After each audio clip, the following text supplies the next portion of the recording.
ప్రజాస్వామ్యం పూర్తిగా కూనేటువంటి పరిస్థితి ఏర్పడింది. ఈరోజు రాష్ట్ర ఎన్నికల సంఘం రాష్ట్రంలో ఉన్నటువంటి ఖాళీలుగా ఉన్నటువంటి మండల పరిషత్ స్థానాలకి వాటికి ఈరోజు ఉప ఎన్నికలు నిర్వహించడం జరిగింది. అందులో భాగంగా నెల్లూరు జిల్లాకు సంబంధించి వింజమూరు మండలానికి కూడా మండల పరిషత్ అధ్యక్షుడి ఎన్నిక ఈరోజు ఉప ఎన్నికకు సంబంధించి ఏర్పాట్లు పూర్తి చేసి ఈరోజు 11 గంటలకి ఉప ఎన్నికకి అధికారులందరూ కూడా ఉప ఎన్నిక జరిగేటువంటి విధంగా ఓ ప్రత్యేక సమావేశాన్ని ఏర్పాటు చేయడం జరిగింది. అయితే ఇప్పటికే గెలిచినటువంటి 12 సీట్లలో 8 సీట్లు ఇప్పటికే వైఎస్ఆర్ కాంగ్రెస్ పార్టీ గెలుచుకోవడం, 8 మంది ఎంపీటీసీ సభ్యులు వైఎస్ఆర్ కాంగ్రెస్ పార్టీ పక్షాన, 3 ఇండిపెండెంట్లు, 1 జనసేన గెలవడం జరిగింది. అయితే మండల పరిషత్ అధ్యక్షుడిగా ఉన్నటువంటి ఎవరైతే ఆ రోజు ఉన్నాడో వైఎస్ఆర్ కాంగ్రెస్ పార్టీ పక్షాన ఆయనని బలవంతంగా పదవీచ్యుతుడిని చేయడం జరిగింది. ఆ తర్వాత మరలా ఈరోజు దానికి ఖాళీ అయినటువంటి స్థానానికి ఉప ఎన్నిక జరుగుతున్నటువంటి నేపథ్యంలో 12 స్థానాలకు గాను 6 స్థానాలు వైఎస్ఆర్ కాంగ్రెస్ పార్టీకి ఉన్నాయి. 5 స్థానాలు మాత్రమే ఫిరాయించినటువంటి వ్యక్తులతో కలిపి వాళ్ళకు ఉన్నటువంటి 3 ఇండిపెండెంట్లు వాళ్ళకి వెళ్లడం, దాంతోపాటు జనసేన 4 కలిసి వైఎస్ఆర్ కాంగ్రెస్ పార్టీ నుంచి 1 ఫిరాయించడంతో 5 మంది అక్కడికి చేరారు. ఒక వ్యక్తి న్యూట్రల్ గా మండల పరిషత్ పదవిని ఆశించినటువంటి వ్యక్తి ఈరోజు నేను ఓటింగ్కి దూరంగా ఉంటానని చెప్పి ప్రకటించడం జరిగింది. ఈ నేపథ్యంలో ఈరోజు 6 మాకున్నాయి, 5 వాళ్లకున్నాయి.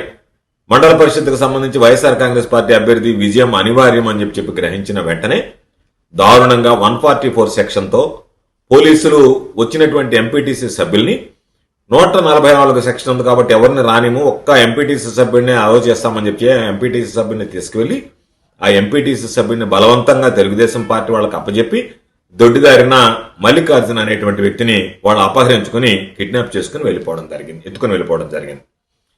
అదే పందాలో ఈరోజు మరొక మహిళా ఎంపీటీసీ రత్నమ్మ అనే మహిళా ఎంపీటీసీని వాళ్ళు ఎత్తుకు వెళ్లడానికి తీవ్రంగా ప్రయత్నించడం, దానిని వైఎస్ఆర్ కాంగ్రెస్ పార్టీ శ్రేణులు అడ్డుకోవడంతో పోలీసులు విధిలేని పరిస్థితుల్లో ఆమెను వదిలేయడం, ఆమెను గాయాలు పాలు చేయడం, ఆమె మీద దాడి చేయడం జరిగింది. ఆమె ఒళ్లంతా కూడా పాపం గాయాలయ్యి ఆమె కన్నీరు పెట్టుకున్నటువంటి పరిస్థితి. ఇటువంటి నేపథ్యంలో బలవంతంగా ఎవరైతే న్యూట్రల్ గా ఉంటానో అని అన్నాడో అతను బలవంతంగా పోలీసులు ఎక్కించుకుని వెళ్లి పోలీస్ స్టేషన్ లో పెట్టి అక్కడ నుంచి ఎమ్మెల్యే గారికి అప్పచెప్పి స్వయంగా ఎమ్మెల్యే అతను తీసుకువెళ్ళి, ఎందుకంటే ఇప్పుడు తెలుగుదేశం పార్టీకి కోరం కూడా లేదు కాబట్టి, కోరం ఉండాలంటే 6 మంది ఉండాలి కాబట్టి 5 మందే ఉన్నారు తెలుగుదేశం పార్టీకి.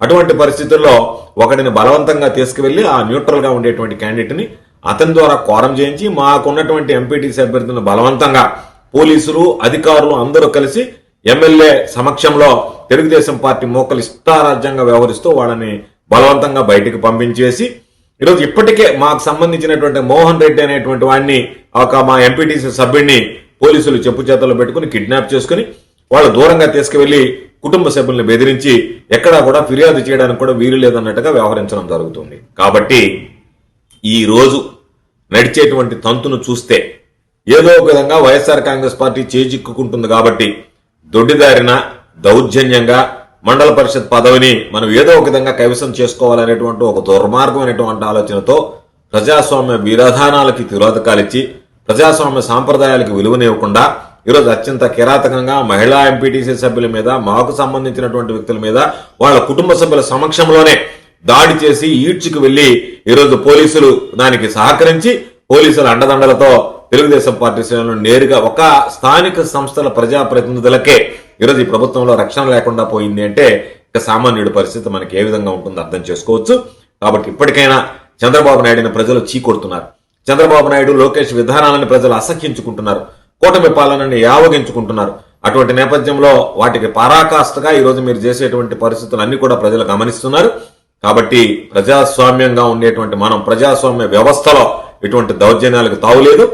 ఏది ఏమైనా ఈరోజు మీరు గెలిచినట్లుగా దౌర్జన్యాలతో ప్రకటించిన వింజమూరు మండల పరిషత్తుకు సంబంధించి వైఎస్ఆర్ కాంగ్రెస్ పార్టీదే నైతిక విజయం అని చెప్పి సందర్భంగా తెలియజేస్తూ ధైర్యంగా నిలబడినటువంటి మా వైఎస్ఆర్ కాంగ్రెస్ పార్టీ శ్రేణులని పోలీసులు ఎన్ని విధాల దౌర్జన్యాలు చేసినా, ఎన్ని విధాల బెదిరించినా, ఎన్ని విధాల బ్లాక్మెయిల్ చేసినా, ఏ విధంగా భయపెట్టినా ఈరోజు ఎక్కడా కూడా భయపడకుండా ధైర్యంగా ఈరోజు ఓటింగ్ దగ్గరికి వెళ్లి వాళ్ళని తీసుకువెళ్ళినటువంటి వైఎస్ఆర్ కాంగ్రెస్ పార్టీ శ్రేణులు, ముఖ్యంగా మా నాయకులు, కార్యకర్తలు, స్థానికంగా ఉండేటువంటి సానుభూతి పరులు, వీళ్ళందరితో పాటు ధైర్యంగా ప్రలోభాలకు లొంగకుండా నిలిచినటువంటి మా వైఎస్ఆర్ కాంగ్రెస్ పార్టీకి సంబంధించినటువంటి వింజమూరు మండల ఎంపీటీసీలకి పేరు పేరున హృదయపూర్వకమైనటువంటి అభినందనలు తెలియజేస్తూ ఏమి ఇబ్బంది లేదు.